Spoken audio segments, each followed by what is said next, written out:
Excuse me sir, আপনি তো বাংলাদেশের সবথেকে বড় চাঁদাবাজ। আপনার চাঁদাবাজির সফলতার গল্পটা যদি আমাদেরকে একটু বলতেন। দে এই কি দেবো স্যার? তোরে কিন্তু একদম পায়ে মেরে ফেলবো। টাহা দিবি, টাহা দে। স্যার আপনি মনে হয় কোথাও ভুল করছেন। আমরা টিভি চ্যানেলের ইন্টারভিউর জন্য কাউকে পেমেন্ট করিনি। তোর ইন্টারভিউ জন্য কোনো পেমেন্ট এই চান্দা ভাই চায় না। চান্দা ভাই এত খরাতি না। তুই যে বাংলাদেশে একটা শীর্ষস্থানীয় টিভি চ্যানেল চালাও, সে টিভি চ্যানেলের উপরে আমাকে চান্দাবাদের কি কোনো হক নাই? তোমার চ্যানেলের নামটা কি জানো? 46 নাকি? এক্সকিউজ মি স্যার, ওটা 46 নয় 24।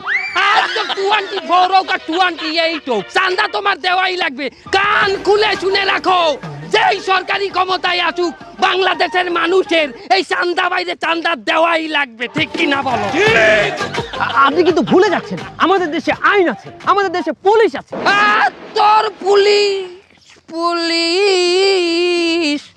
হাজার পুলিশ, সকল পুলিশের মরণে স্মরণে।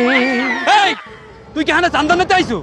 সি রে ননি সি স্যার কি বলেন ইন্সপেক্টর স্যার? কোনো চান্দা নিতে আসি নাই। আসছি না, আমরা কোনো চান্দা নিতে আসি নাই। তাই হানি কি চাইছো? সালামি চাইছি স্যার, ঈদের সালামি। এই সাংবাদিকের কাছে? তা আমাগো ঈদের সালামি দেবে কেন? আমাগো তো কোনো সালাদুলা পায় না, চান্দা দেবে সালামি দেবে।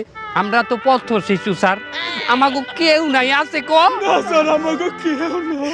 আমি হলাম জিন্দালা। কাটিস না রে জংলার বান। এ জংলাই ভাই কাটবুকে থানায় লাও, ইনওয়াই কাটবু। প্লিজ আমাকে ক্ষমা করে দাও। প্লিজ, তোরা কখনো ভয় করিস না, রাজে পথ ছাড়বি না। চান্দারা কখনো হারায় না, যুগে যুগে চান্দারা আবার তৈরি হয়। এই আমার প্রতি যত ন্যায় অবিচার হবে, এই তো আসতে ধরে